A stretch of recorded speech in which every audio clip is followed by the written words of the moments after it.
আমার গত সপ্তাহের যশোরের আলোচনার একটা লাইনকে কেন্দ্র করে আমাদের অনেক রাজনীতিবিদ বন্ধুরা অনেক ক্ষুব্ধ প্রতিক্রিয়া দেখাচ্ছেন। ওই কথাকে নিজেদের গায়ে টেনে, নিজেদের গায়ে মেখে ওনারা ক্ষুব্ধ হয়েছেন।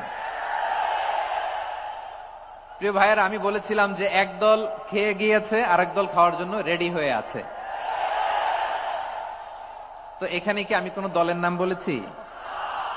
বাংলাদেশে 48টা প্রায় নিবন্ধিত রাজনৈতিক দল, কোন দলের নাম আমি বলিনি।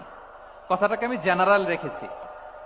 দায়ীদের বৈশিষ্ট্যই এটা, দায়ীরা জেনারেলি কথা বলে, যার যেই মেসেজ নেয়ার তারা সেখান থেকে নিয়ে নেয়।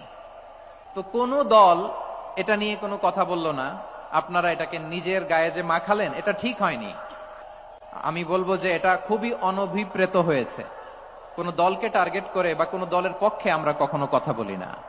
আমরা কোরআনের পক্ষে কথা বলি, ইসলামের পক্ষে কথা বলি, ঠিক কিনা বলেন?